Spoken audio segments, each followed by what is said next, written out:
ሰው ወደ ቤተ መቅደስ ሲሄድ ያዕቆብን ሁል ጊዜ ያገኘው ነበር ይላል እና ተንበርክኮ እጆቹን አንስቶ ስለሚድኑ ነፍሳት እየማለደ ብዙ ጊዜ ይገኝ ነበር ይላልና እግሮቹ እንደዚህ መዘርጋት እስከማይችል ድረስ መጅ እስኪያወጣ ድረስ በጣም የጸሎት ሰው ነበር። በጣም ብርቱ ነው ያስታውቃል ደብዳቤው። እና ኢየሩሳሌም ከተማ ነው በወንጌል ምክንያት የሞተው ተብሎ ይታመናል።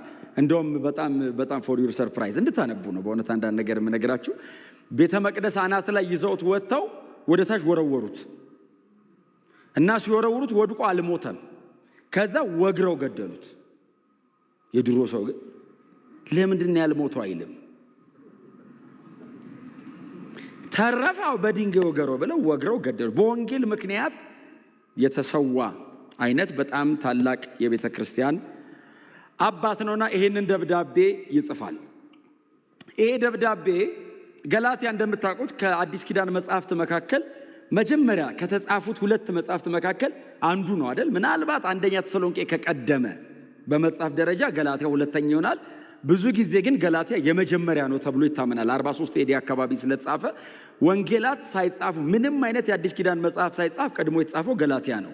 የገላትያ ደብዳቤ ደግሞ እንግዲህ የአዲስ ኪዳን ጸሐፊያን እጃቸውን የፈቱት በገላትያ ነው ማለት ነው። የመጀመሪያ የአዲስ ኪዳን ቅዱስ መጽሐፍ የተጻፈው ገላትያ ነው። ከዛ ነው ሌሎቹ ወንጌላቶቹ፣ ደብዳቤዎቹ፣ ሌሎቹ በሙሉ ተደራራቢ ሆነው የተጻፉልና የገላትያ ደብዳቤ መዳን በእምነት ብቻ ንገሩት ጎናቸው መዳን በእምነት ብቻ ነው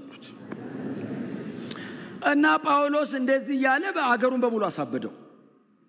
አገሩ በሙሉ መዳን በእምነት ነው፣ ስራ የሚባል ነገር የለም አያስፈልግም ምናምን ብለው በቃ አገር ምድሩ በሙሉ እምነት ብቻ ነው፣ ስራስ አያስፈልግም የሚል